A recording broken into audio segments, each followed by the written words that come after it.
Hello! Hi soul watchers. Home town ఎళ్ళిన ప్రతిసారి field visit చేయాలనుకుంటాను గానీ, ఇంటికెళ్ళిన తర్వాత రెస్ట్ మోడ్ ఆన్ అయిపోతుంది. తినడం, పడుకోవడం ఎక్కడికెళ్ళను. ఇంట్లోనే ఉంటాను. కానీ ఈసారి మాత్రం పాపని ఎలాగైనా రైస్ ఫీల్డ్స్ చూపిచ్చాలని బయలుదేరాము. అలాగే మామిడికాయలు కూడా కాసుంటాయి కదా అని. సిద్ధవటం మా ఊర్లో చాలా ఫేమస్. ఇక్కడ సిద్ధవటం కోట గూడా ఉంది. ఇది పెన్నా రివర్. వాటర్ అయితే బానే ఉన్నిన్నాయి కానీ, ఇంకొన్ని డేస్ పోతే మాత్రం మొత్తం అంతా సో, ఫైనల్‌గా అయితే తోటలోకొచ్చేసాము. మామిడికాయలయితే ఏం కనిపించలేదు. పూతలైతే ఉన్నిన్నాయి. ఈ ఫ్లవర్స్ అన్నీ చూస్తే ఉగాది పచ్చడైతే గుర్తుకొచ్చింది. మా ఫ్రెండ్స్ తీసుకొచ్చేవాళ్ళు. అందులో ఈ పూలన్నీ వేసి ఉంటారు కదా! ఉగాది చిన్న చిన్నగున్నిన్నాయి మ్యాంగోస్. మా పాప అయితే చూసి షాక్ అయింది. తను 1 ఇయర్ అలా ఉన్నప్పుడు వచ్చాం మేము ఫస్ట్ టైమ్ ఇక్కడికి.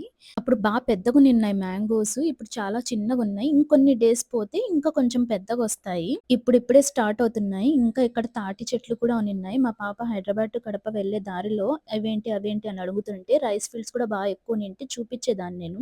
రైస్ ఏమో వైట్ కలర్ ఉంటుంది కదా! నువ్వేంటి గ్రీన్ కలర్ చూపిస్తున్నావు అనేది. ఇంకెలాగైనా రైస్ ఎలా పండిస్తారో చూపిచ్చాలని జెప్పి నేను తీసుకొచ్చాను. ఇదంతా మామిడి తోటనమాట. మ్యాంగోస్ అయితే చాలా చిన్న చిన్నగునిన్నాయి. మా పాప అసలు కిందికి దిగమంటూ చాలా బలవంతంగా దిగింది. ఎత్తుకోమంటుంది. ఈ మట్టి అంతా తన కాళ్ళలో తగులుతుంటే ఎలాగో అనిపిచ్చింది తనకు. ఈ జనరేషన్ పిల్లలకైతే అసలు రైస్, ఫుడ్ ఎలా పండిస్తారో ఏం తెలీదు. అప్పుడప్పుడు ఇలాంటివన్నీ విజిట్ చేస్తుంటే వాళ్ళకు ఐడియా వస్తుంది. నేచర్ గురించి తెలుస్తుంది. ఎంతసేపు మొబైల్స్‌లో, టీవీలో అలా చూడడం కాదు కానీ, రియల్‌గా చూస్తే వాళ్ళకి కూడా గుర్తుండిపోతుంది. ఇంకా మా పాప అయితే స్కూల్‌కెళ్తుంది కాబట్టి, ఇది కరెక్ట్ ఏజ్ అని అంటాను నేనైతే. చిన్న పిల్లలు ఇంకా ఫస్ట్ స్టార్టింగ్‌లోనే ఫ్రూట్స్, వెజిటబుల్స్ అవన్నీ నేర్చుకుంటా ఉంటారు కదా! రియల్‌గా చూస్తే వాళ్ళకి గుర్తుంటుంది. పైగా ఇంట్రెస్ట్ కూడా చూపిస్తారు. ఇంకా నేచర్ గురించి కూడా ఫ్రెష్ ఎయిర్ మొత్తం అంతా సిటీ లైఫ్, విలేజ్ లైఫ్ ఎలా ఉంటుందో వాళ్ళకి కూడా మంచి ఐడియా వస్తుంది.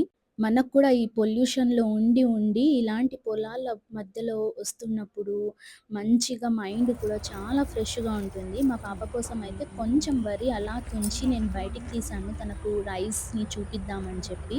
ఫస్ట్ టైమ్ మా పాప చూస్తుంది కదా! మొత్తం కొంచెం ఓపెన్ చేసి చూపిద్దామని ये लो తీశాను. बेटी चावल उसके अंदर है था चावल कहाँ?